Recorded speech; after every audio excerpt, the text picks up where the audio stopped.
अस्सलाम वालेकुम नाज़रीन, सराब और खदाब से मुखातिब है। नाज़रीन, एक्सियस की खबर है, ये बहुत बड़ी खबर है, इसके ऊपर पूरी दुनिया इस वक्त लिख रही है, बातचीत हो रही है, रिपोर्टिंग हो रही है, तज्जिए हो रहे हैं। वो खबर यह है कि Israeli prime minister Benjamin Netanyahu को, बीबी नेतन्याहू को एक टेलीफोन कॉल हुई और उस कॉल के बाद उसने अपने दोनों हाथों से बाल पकड़े और बाल नोचने शुरू कर दिए। बंदे दौड़ कर आए, उन्होंने कहा कि भाई हाथ ये बाल अपने ना नोच, बराए मेहरबानी ये तू रहने दे। लिहाजा वो शदीद किस्म के फ्रस्ट्रेट हुए हैं, बुरी हालत उनकी हुई है। ये खबरें रिपोर्ट हो रही है कि मुंह उनका, चेहरा उनका पीला हो गया था और बड़ी बुरी पोजीशन में थे। ये फोन कॉल किसने किया और इसके अंदर बातचीत क्या हुई है, ये आपके सामने रखते हैं। अल जजीरा रॉयटर्स नाज़रीन ये रिपोर्ट कर रहे हैं कि पाकिस्तान के फील्ड मार्शल आसिम मुनीर साहब अगले चंद घंटों में तेहरान में होंगे, ईरान के कैपिटल ईरान के दारुल हुकूमत में होंगे। ये बड़ी डेवलपमेंट है, अहम तरीन डेवलपमेंट है। मिडिल ईस्ट का, अमेरिका का, ईरान अमेरिका का नाज़रीन पूरे का पूरा नक्शा बदल रहा है, ये आपके सामने रख देते हैं। लेकिन सबसे पहले नाज़रीन एक बड़ी इंपॉर्टेंट और अहम तरीन खबर है। जंग अखबार के अंदर अंसार अब्बासी साहब की एक खबर है, बड़ी अहम तरीन खबर है।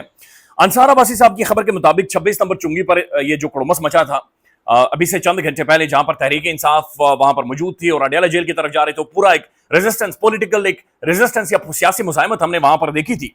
उसके बाद पाकिस्तान की अहम तरीन अथॉरिटीज की, अहम तरीन हुकाम की, यानी पावर कॉरिडोर्स की और तहरीक इंसाफ की बड़ी रेलिवेंट शख्सियात की आपस में बातचीत हुई है, मुलाकात हुई है, गुफ्तगू हुई है। इसके अंदर चंद लाइनें ड्रॉ की गई हैं, इसके अंदर एतमाद सादी का एक माहौल बनाया गया है बुनियादी तौर पर। और तहरीक इंसाफ के सामने चंद एक रेड लाइंस रखी गई हैं, जिन्हें अंसार अब्बासी साहब रेड लाइंस कहते हैं। तहरीक इंसाफ को यह कन्वे किया गया पावर कॉरिडोर्स की जानिब से कि भाई पहली बात आप ये समझें कि आप बराह रास्त पाकिस्तान के किसी भी इदारे के ऊपर, किसी भी इंस्टीट्यूशन के ऊपर आप तनकीद बराह रास्त नहीं करेंगे। किसी भी शख्सियत का आप डायरेक्ट नाम लेकर या इदारे का डायरेक्ट नाम लेकर आपने तनकीद नहीं करनी, यह कन्वे किया गया है। दूसरी बात जो कन्वे की गई है तहरीक इंसाफ को, कि आप जब भी इस्लामाबाद की तरफ आए, मार्च करें या सोहेल खान अफरीदी साहब आए या उनका काफिला आए, ये हसास इलाकों यानी सेंसिटिव इंस्टॉलेशंस की तरफ नहीं जाएंगे, अवाम को लेकर सेंसिटिव इंस्टॉलेशंस की तरफ ये नहीं जाएंगे।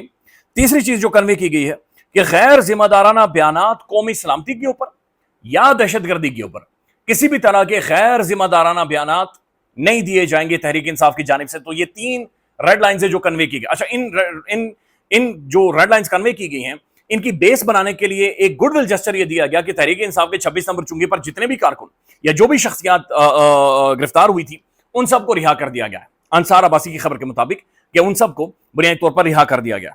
उसके बाद यह कन्वे किया गया तहरीक इंसाफ को कि भाई यहां से एक आगाज करते हैं, एतमाद सादी को एक मौका देते हैं, दोनों तरफ के जो डिफरेंसेस हैं उन डिफरेंसेस को सॉर्ट आउट करने की कोशिश करते हैं और लेट्स सी कि ये सारी चीजें किस तरफ जाती हैं। इन रिटर्न होगा क्या? बुशरा बीबी, उनके बारे में, अच्छा यही अंसार अब्बासी की खबर कह रही है कि बुशरा बीबी जिनकी कमर में शदीद दर्द है, उन्हें अस्पताल शिफ्ट किया जाएगा और उनकी फुल ऑन मेडिकल मॉनिटरिंग होगी। बुशरा बीबी की बेटियों की उनके साथ मुलाकात करवा दी जाएगी या मुलाकात होना शुरू हो जाएगी। और मसला दार है नाज़रीन, अभी इमरान अहमद खान न्यादी का है, क्योंकि 6-7 महीनों से इमरान खान की कोई मुलाकात नहीं हुई, बातचीत नहीं आई, खान के हवाले से कोई अपडेट नहीं है। तो यह कहा गया कि जो इमरान खान साहब की बहन है नूरीन न्यादी साहिबा, नूरीन खानम साहिबा, उनकी इमरान अहमद खान न्यादी के साथ मुलाकात करवा दी जाएगी और इसके ऊपर गौर व फिक्र जारी है। लिहाजा ये बाकायदा से कन्वे कर दिया गया और फिर यह कहा गया है कि जनाब यहां से एक एतमाद सादी का एक नया रास्ता या नया सफर शुरू करते हैं। तहरीक इंसाफ और पावर कॉरिडोर्स यानी ये इंगेज हो चुके हैं और यहां से एक नया आगाज हो गया। और अंसार अब्बासी की खबर के मुताबिक जो बाखबर सोर्सेज हैं वो ये कह रहे हैं कि it's a big time engagement जो कि तहरीक इंसाफ और इंस्टीट्यूशंस या हुकाम की जानिब से हुई है। नाज़रीन, we need a political solution. Pakistan के अंदर हमें एक सियासी हल चाहिए। पाकिस्तान की आवाम रुल गई है, पाकिस्तान की आवाम मर गई है। ये जो नाज़रीन ऊपर की सारी लड़ाइयां हैं, इसमें आवाम का कुछ उम्र निकल गया। पाकिस्तान के लोग नाज़रीन हकीकी मानों में मैं आपको बता रहा हूं, वो अपनी बच्चियों की बालियां बेच रहे हैं, लोग मोटरसाइकिल्स बेच रहे हैं, अपने घरों का सामान बेच रहे हैं, लोग रुल गए। मेरे जैसा नाज़रीन एक मिडिल क्लास या जिसे कम से कम महीने की तनख्वाह आती है, वो भी यकीन माने इस महंगाई में बुरी तरह से पिस चुका है, खौफनाक हद तक पिस चुका है। लिहाजा अवाम नाज़रीन एक पॉलिटिकल सोल्यूशन की तरफ देख रही है। हमें मुल्क के अंदर बैठकर ही मसले हल होते हैं, लिहाजा बैठकर ही हमने नाज़रीन कोई सोल्यूशन निकालना है। और पॉलिटिकल सोल्यूशन इस मुल्क के अंदर नाज़रीन वाहिद यह है कि इमरान अहमद खान न्यादी को फेयर ट्रायल दिया जाए, इमरान खान के तमाम तर पॉलिटिकल राइट्स को रिस्टोर किया जाए, तहरीक इंसाफ को और उनके कारकुनों को एक फेयर ट्रायल दिया जाए। ये नहीं कि नाज़रीन उन्हें छोड़ा जाए, ना ही वो इस तरह से छूट कर बाहर आएंगे, ना इमरान खान इस तरह से छूट कर बाहर आएगा। एक fair trial, political rights, basic democratic और पॉलिटिकल राइट्स ये सारे रिस्टोर होने चाहिए। तो यहां से नाज़रीन बहरहाल खबर आ रही है कि जनाब एक आगाज हुआ है, लेट्स सी चीजें किस तरफ जाती हैं, सूरत हाल किस तरफ जाती है। लेकिन कोशिश करनी चाहिए दोनों अतराफ से कि दो स्टेप, एक स्टेप पीछे लें, बैकफुट पर लें, बैठें, डिस्कस करें और इसका कोई ना कोई सोल्यूशन या कोई ना कोई पॉलिटिकल हल पाकिस्तान के अंदर बहुत ज्यादा जरूरी है। नहीं तो पाकिस्तान का अवाम, पाकिस्तान का आम शहरी नाज़रीन नहीं बचेगा, बाकी चीजें चलती रहेंगी। अच्छा नाज़रीन, दूसरी खबर यह है, एक बड़ी इंटरेस्टिंग खबर यह है कि ये जो MPA हैं, जो अदाकारा मोमिना इकबाल को हैरेस करते रहे। अच्छा, ये बेचारी खातून एक्ट्रेस है, ये सोशल मीडिया पर आकर इंस्टाग्राम पर इन्होंने पोस्ट लिखी कि भाई मैं मेंटल टॉर्चर से गुजर रही हूँ, मैं खौफनाक किस्म के ज़हनी दबाव से, साइकोलॉजिकल प्रेशर से गुजर रही हूँ। ये बंदा मुझे तंग कर रहा है, शदीद तरीन तंग कर रहा है, मुझे हैरेस कर रहा है। और मैं जब इंस्टीट्यूशंस के पास जाती हूँ या अपना पॉलिटिकल इन्फ्लुएंस इस्तेमाल करता है, ये नून लीग का एक MP है, मेंबर ऑफ द पार्लियामेंट है, प्रोविंशियल असेंबली का मेंबर है, लिहाजा ये अपना इन्फ्लुएंस यूज करता है और उसके बाद मजीद हैरेस करना शुरू कर देता है।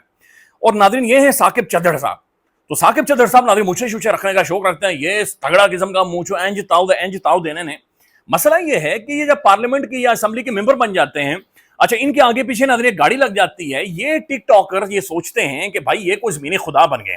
हालांकि इन्हें ये समझ नहीं है कि भाई तुम लोग अवामी मुलाजिम हो और अवाम तुम लोगों को वोट लेकर इसलिए आई है ताकि यही अवाम तुम्हें अकाउंटेबल कर सके। तो अवाम जो तुम्हें वोट लेकर वहां पर लाकर बिठा रही है, अपने लिए बिठा रही है, तो लेकिन ये खुद को सोचते हैं कि I have something unique in me, मेरे अंदर कोई यूनिक है। कुछ भी यूनिक नहीं है। बदकिस्मती है नाज़रीन के ऐसे लोगों को असेंबलियों के अंदर पहुंचाया जाता है जो अपनी उस पोजीशन का इस्तेमाल करते हुए लोगों को, एक्ट्रेसेस को, शख्सियात को, बच्चियों को, खवातीन को नाज़रीन वल्नरेबल कर देते हैं। MPA साकिब चद्दड़ की नाज़रीन एक और वीडियो वायरल है। ये न्यू टेलीविजन के साथ उनका एक इंटरव्यू है जब उन्हें कानून की गिरफ्त में लिया गया था और उनके ऊपर इल्जामात ये हैं कि उन्होंने गैर कानूनी तरीके से गुर्दे बेचे हैं। तो कमाल ही है नाज़रीन नून लीग का भी कि गुर्दे बेच, गुर्दे फरोश इनके साथ। अता तारड़ साहब वो एक अशैये में मौजूद है जहां पर दुनिया जान का वो बदतमीज वहां पर आया हुआ है, सोशल मीडिया पर नंगी लोगों को गालियां देते हैं। फिर नाज़रीन एक और है बाहर बैठा हुआ, वो लोगों की मां बहन एक करता है, जब भी पाकिस्तान में आता है रियासती लेवल पर प्रोटोकॉल उसे दिया जाता है। इधर नाज़रीन चद्दड़ साहब के बारे में पहले अदाकारा ने कुछ कहा और उसके बाद जो कहानी निकल कर आई कि बंदा गैर कानूनी तौर पर गुर्दे बेचता रहा है और गुर्दे बेचकर वही पैसे लगाकर ये पार्लियामेंट के अंदर आया, ये MPA बना है। तो आप खुद ही देख लें नाज़रीन कि कैसे लोग पाकिस्तान के पार्लियामेंट के अंदर मौजूद हैं। अच्छा, इसने न्यू टेलीविजन के साथ गुफ्तगू करते हुए बाकायदा से एतराफ किया था और इसने कहा था कि 15 से 18 गैर कानूनी जनाब ये किडनी ट्रांसप्लांट ये कर चुके हैं। अनबिलीवेबल। अंदाजा लगाए ना किस लेवल के लोग और ये कौन कौन, और ये टेलीविजन पर आकर, बराह रास्त टेलीविजन पर आकर ये बंदा इस बात का एतराफ कर चुका है। इनकी कोई नाज़रीन समझ से बाहर है, स्क्रूटनी नहीं होती, इनका देखा नहीं जाता, इनका कैरेक्टर सर्टिफिकेट कहीं से बाहर नहीं आता और इन्हें असेंबलियों के अंदर या पहुंच जाते हैं या पहुंचा दिया जाता है, ये समझ से बाहर है। अच्छा नाज़रीन, अब खबर यह है जो कि खबर मशरक़ वस्ता से, मिडिल ईस्ट से है। खबर यह है कि डोनाल्ड जे ट्रंप की और नेतन्याहू की एक टेलीफोन कॉल हुई एक्सिस के मुताबिक। उस कॉल के अंदर डोनाल्ड जे ट्रंप ने यह कहा कि भाईजान बात यह है क्लियर कि मैं एक मुआहदे के बहुत ज्यादा नजदीक हूं, लिहाजा तूने मुझे फेंटा लगवा दिया है, सेका लगवा दिया, लिहाजा मुझे इसमें से निकलने दे, मेरी खेड़ी छोड़, तू अपना देख, मैं अपना देखूं, लिहाजा इस मामले को सॉर्ट आउट करते हैं। And I am very close, Pakistan की एफर्ट्स की वजह से, कतर की एफर्ट की वजह से, तुर्की की एफर्ट की वजह से, कि भाई एक फाइनल एक डॉक्यूमेंट या लेटर ऑफ इंटेंट, कम से कम कोई ना कोई MOU की सूरत में एक डॉक्यूमेंट या मेमोरेंडम एक सामने आ जाए और उसमें कम से कम एक आगाज हो जाएगा और फिर नेक्स्ट 30 डेज के अंदर हम बहुत सारी चीजें ईरान और अमेरिका फाइनलाइज कर देंगे। आपने हार्मुज खुल जाएगी, चीजें नॉर्मलाइज हो जाएंगी, बट 30 डेज में बहुत सारी चीजें सेटल कर ली जाएंगी। खबरें ये आ रही हैं या एक्सिस ये रिपोर्ट कर रहा है कि ये कॉल शायद नेतन्याहू के लिए सबसे बदतरीन कॉल थी जो उसने तस्वर किया है और उसके बाद उसने अपने बाल पकड़े हैं और शदीद तरीन एक तल्ख कलामी हुए सख्त अल्फाज में दोनों ने इस्तेमाल किया। इधर से ट्रंप ने कहा सख्त अल्फाज इस्तेमाल किए, उधर से उसने कहा कि भाई थले तू बहुत बड़ा खुद को पता नहीं क्या समझता था, माई बाप समझता था, लेकिन तेरी बस की बात नहीं है। तो नेतन्याहू जो पुश कर रहा था मैक्सिमम प्रेशर, मजीद प्रेशर ईरान के ऊपर और ईरान की तबाही की जाए, बर्बादी की जाए, एक मिलिट्री ऑपरेशन किया जाए, डोनाल्ड जे ट्रंप नाज़रीन यहां से बैकआउट कर रहा है। खबर यह आ रही है कि फील्ड मार्शल आसिम मुनीर साहब नाज़रीन अगले चंद घंटों में या थर्सडे वाले दिन, आज के दिन फैसला हो जाएगा। अल जज़ीरा के मुताबिक और रॉयटर्स ये कह रहा है कि 3 सोर्सेज ने कंफर्म किया है वो तेहरान में जाएंगे। इससे पहले भी आसिम मुनीर साहब 3 दिन तेहरान के अंदर मौजूद थे। एक अनटायरिंग नाज़रीन एफर्ट नजर आ रही है पाकिस्तान की जानिब से। मोस्ट डिफिकल्ट टास्क है ये कि जहां पर एक तीसरी आलमी जंग और इसके अंदर एक खौफनाक किस्म का स्पॉइलर अमेरिकी चमचा मौजूद हो और वो चमचा बार बार यही चाह रहा हो कि किसी तरह से ये जंग बढ़े और ये पूरे का पूरा खित्ता नाज़रीन ने कहा कि लिपेट में आ जाए। ऐसे टाइम में पाकिस्तान ने एक बड़ा तगड़ा और बड़ा कलीदी किरदार अदा किया और एक अनटायरिंग अनकम्प्रोमाइजिंग एफर्ट नाज़रीन पाकिस्तान की जानिब से नजर आ रही है। फील्ड मार्शल साहब का जाना, मोहसिन नकवी का ऑलरेडी वहां पर मौजूद होना, ये इंडिकेट कर रहा है, ये बड़ी वादे तौर पर बता रहा है कि कोई फाइनल टचेज हैं जो कि होने हैं और ये चीजें सॉर्ट आउट होगी इंशाल्लाह ताला। अच्छा, अमेरिका से भी ये सिग्नल आ रहे हैं कि हज के फौरन बाद एक पाकिस्तान के अंदर ही बैठक होगी और वहां पर बहुत सारी चीजें तय हो जाएंगी। अल्लाह करे नाज़रीन पाकिस्तान के खाते में, पाकिस्तान के हिस्से में ये इज्जत आए ہم سب کے حصے کی یا ناظرین یہ عزت ہوگی، اور اسے ڈاؤن پلے نہیں کریں بلکہ اس کے لیے دعا کریں۔